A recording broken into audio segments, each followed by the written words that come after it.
Olá pessoas, como vocês estão? Eu tô... isso é bem Black Mirror.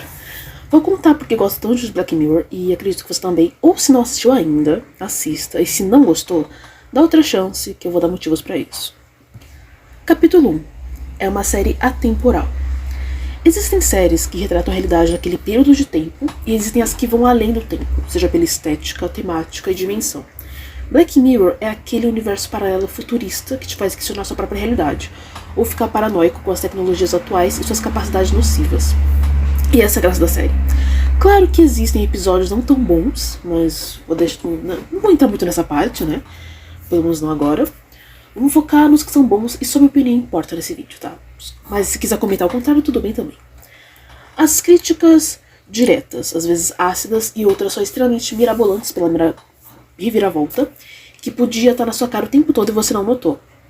Além dos paralelos, que podem até ser enfocados na tecnologia, mas que você pode facilmente ligar com o que não se resume à tecnologia, como Hated in the Nation, que são os das abelhas e fazem um paralelo certinho com o lixamento tanto virtual quanto fora dele, que a gente sabe que acontece em todos os lugares, principalmente nas terras brasileiras. E já que falei de terras brasileiras, a série claramente se passa em terras de língua inglesa, mas isso não afasta totalmente, porque existem problemas e situações que vão além de nacionalidade. Como, por exemplo, punitivismo assistido em White Bear, que é tão agoniante e depois que você sabe o motivo para tudo aquilo acontecer, te dá um gosto amargo e, dependendo da pessoa, reconfortante. No meu caso, tanto White Bear quanto Hated in the Nation me deixam tensa e de formas diferentes, porque em Hated in the Nation a pessoa está totalmente ciente do que está acontecendo, enquanto que em White Bear, não, e isso torna tudo mais assustador e impõe para pensar se isso é ou não justo. Momento moral. É justo aterrorizar uma pessoa sem lembranças, mesmo tendo feito algo terrível ou não? Capítulo 2. Tecnologia. Claro que qualquer pessoa minimamente que tenha nascido entre o século 20 e 21 já sabe o que é tecnologia. Para o que funciona, e tem 1 trilhão de itens para 1 trilhão de tarefas possíveis e inimagináveis. E justamente nisso que a série foca. Somos atualmente tão dependentes delas, que, assim, para tantas coisas, que agora, cada vez mais depois de 2020, que se algo acontecer com a tecnologia existindo ou deixando de existir, a gente já tá ferrado. Por exemplo, eu já vi vários casos e passei por uma queda repentina de energia que durou por horas, e minha maior preocupação eram com os alimentos que podiam estragar, ou como faria para tomar banho. Já que tenho a saúde zoada, rinite e sinusite, imagina ficar nessa situação não só por dias, e sim meses ou anos. Não tão habituado para esse tipo de vida sem tecnologia. E isso é tanto um problema quanto uma coisa boa se usada da maneira certa. Mas estamos falando de seres humanos, somos capazes de transformar qualquer coisa em algo prejudicial. Mas a série não foca na falta dela, e sim no excesso dela ou do uso dela de forma maligna, como em Archangel e Mental Head. Um de mãe superprotetora, e que a filha tem justamente meu nome, e o outro de um robô tantando as ideias que quer aniquilar a humanidade. Além também dos questionamentos filosóficos no meio, que eu deixo boa parte pro Hamlet ARL, que trabalha e estuda nessa área. Mas falando bem por cima e por ter me colocado pra pensar, além de White Bear, também com branco no nome, White Christmas, que me fez sentir um nó na garganta com o acontecimento, apesar de justificado. Se é moralmente ok uma consciência estar presa em uma tecnologia como um item doméstico, ou ficar incomunicável naquele nível como o cara ficou, que facilmente deixaria alguém surtado. Já que seres humanos não são seres muito sociáveis e precisam de, no mínimo, uma pessoa para interagir em algum momento da vida, senão, né, complica a mente mais ainda. Eu poderia passar 900 horas pontuando cada episódio, mas eu vou tentar ser breve para entregar menos spoilers possíveis e não desviar muito do foco principal. E já que falei de horas, foco e breve, o episódio San Junipero e Nosedive são os favoritos da internet, ao menos o Twitter, que foi o motivo desse vídeo estar sendo feito nesse momento. Isso me fez pensar em muito, já que até gosto deles, mas não são os meus favoritos, e de algumas outras pessoas também não, mas eu sei exatamente o motivo. Capítulo 3. Representatividade. Não é novidade para ninguém a representatividade, principalmente nas obras, na publicidade e em tantas outras áreas. Isso é ótimo e não se via muito antigamente. Claro que se usado da maneira errada, só fica forçado e biscoitado. Mas quando usado da maneira certa, todos ficam felizes, exceto os preconceituosos.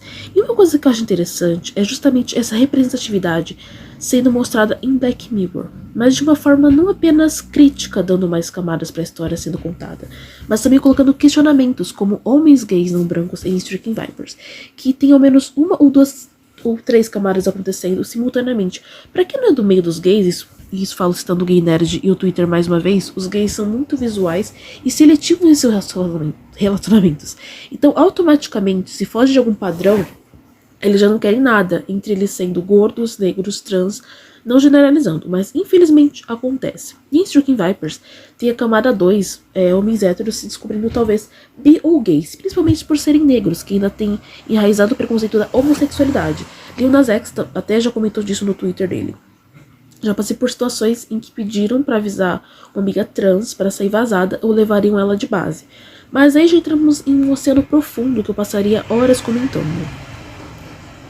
E além de algo que eu já passei quando mais nova, dos roleplays, né, roleplay game, em que a tela super interagindo e você os interpreta, mas você pode acabar sentindo algo por conta deles, seja físico ou emocional. Isso acontece com eles dois de forma até mais intensa e literal, mas ao mesmo tempo eles mesmos ficam naquela dúvida se é online ou offline também.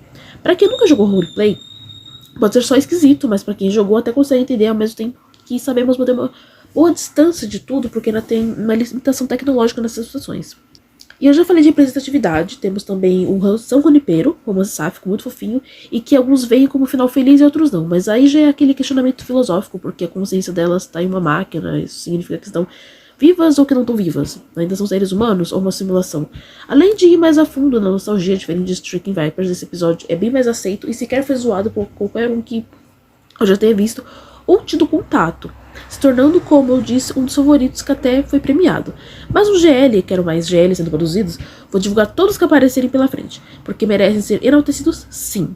E é o romance sáfico. Sáfico é quando são duas mulheres não lésbicas, ou uma delas não é, sendo uma bi, pan ou outro se relacionando com outra mulher que é ou não lésbica.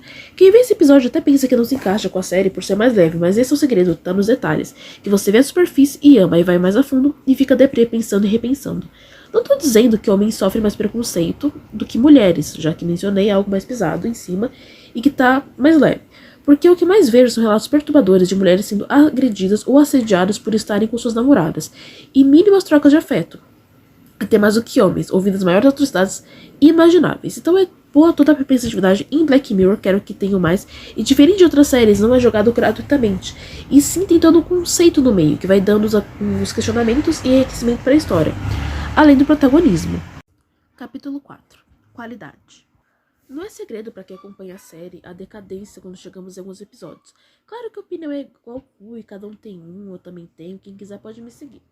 Mas falando no geral, tem episódios que você olha e fala, isso não é muito Black Mirror não. Ou tá farofa demais isso daí.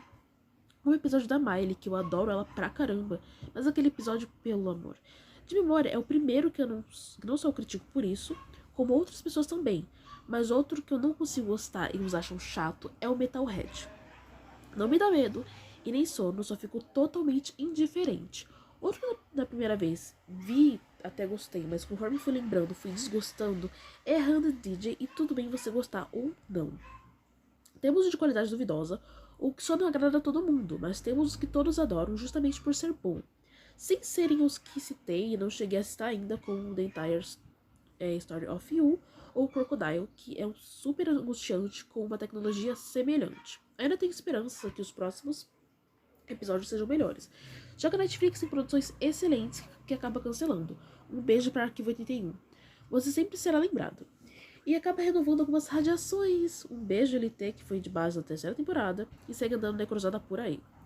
Qualidade nem sempre está ligada com efeitos especiais. Às vezes estamos nos efeitos práticos, no roteiro ou no cenário que tem elementos que contam a história de forma não verbal. Mas para a maioria, foca no primeiro que eu citei, efeitos especiais. Talvez eu seja muito atenta aos detalhes ou consuma muitos canais que falam de cinema, o que me torna meio chatinha para algumas obras, mas consigo desligar esse botão de olhar crítico quando eu gosto muito de uma obra que me interessa, como alguns filmes de terror que não estão bons. Capítulo 5. Empatia. Vi vi um título em meio às minhas procuras no Google Imagens para lembrar de todos os nomes dos episódios. E nele apareceu 5 episódios de Black Mirror que me deixaram mal. Isso me botou pra pensar bastante. Daria pra eu listar um top 10 facilmente os que me deixaram mal em algum nível, seja físico, emocional ou psicológico. Mas pra isso acho melhor rever pra fazer a lista certinha e ver se ainda me afeta ou não. Me deixou quase desmaiando foi justamente Black Museum. Eu realmente tive que pausar para não ter um treco maior. Por conta daquele médico que gostava de dor e o que pegou no meu psicológico foi a reviravolta que denunciava o racismo que o personagem sofreu e foi o motivo para todo o episódio acontecer. Achei saboroso o final, apesar de ainda deixar o gosto amargo da falta de liberdade de alguns personagens. E eu achei bem interessante esse episódio não só pelo que falei antes, mas pela lucratividade da vida humana. Tipo a consciência que sofre quando o dono do lugar é pago, ou de itens de crime que estão em exposição. Bota a gente pra pensar justamente na banalidade de coisas horríveis que acontecem e a mídia glamoriza, como o Dahmer, que é o caso mais recente.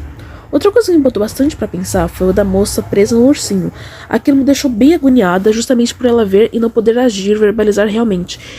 E indo pra algo mais da minha pura e exclusiva opinião, lembrou os animais que não conseguem pedir ajuda quando sofrem, ou até mesmo crianças. Algo que eu amei também nessa série é que ela te faz ter empatia, se é que você tem ainda, por personagens que realmente são vítimas e não merecem o que estão passando, mas tem a pegadinha de te fazer ficar apreensivo por uma pessoa e no fim você se surpreende em ver que na verdade era um monstro, como em White Bear, como citei, e Shut Up and Dance, que esse último me deixou em completo choque e achei merecido o que aconteceu com ele. Na verdade esperava que acontecesse mais do que aconteceu. Pior, revendo uma foto de uma cena desse episódio, eu senti um gosto ainda mais amargo, que se quer ser verbalizado, tipo, o que ele se passou na mente dele quando ele fez aquele gesto que antes de você saber da verdade poderia ser considerado gentileza. Ou talvez eu seja meio sensível e tenha empatia demais, seja na ficção ou na vida real. E a cena que eu tô dizendo é justamente do Shut Up and Dance, em que, eu não vou saber agora dizer o nome do personagem, vai estar na edição ali, que ele se aproxima de uma criança. E eu não vou saber dizer em detalhes, porque eu só vi a foto e pá, já lembrei mais ou menos. E acho que ela deixa alguma coisa cair, e ele fala tipo, eu acho que você deixou isso cair, que não sei o que, então ele devolve pra ela. E na hora que você assiste o episódio antes de saber tudo, você não vê malícia naquele momento. Mas depois que você já sabe tudo o que aconteceu, aquele simples gesto já te deixa desconfiado. É tanto que eu falei, será, cara? Será que ele tinha alguma intenção? Ou será que ele só foi gentil mesmo? Né? Ainda tô essa dúvida. Porque é da minha personalidade, né? Tipo, ajudar as pessoas mesmo em algum caso, sabe? Tipo, é da minha família. Tipo, por exemplo, eu tô na rua e vejo que alguém deixou alguma coisa cair. Eu vou lá e devolvo, mesmo que a pessoa já tá, tipo, metros de distância, tá ligado? Mas, como eu falei, não dá pra gente confiar tanto assim. Na verdade, nem dá pra confiar, mas né, eu dou o benefício da dúvida pela minha própria personalidade. Encerramento. Basicamente é isso. Poderia passar horas falando de cada episódio em detalhes, mas decidi resumir baseado pura e simplesmente na minha memória, que nem sempre funciona. Se tiver algum episódio que você gostou, não gostou, mexeu com você, te perturbou, comenta aí que eu vou curtir. Quem sabe até fazer um vídeo analisando exclusivamente aquele episódio. Ou se quiser que eu faça vídeo de outra coisa, é só pedir aí. Se cuida, beijinhos e até outro vídeo.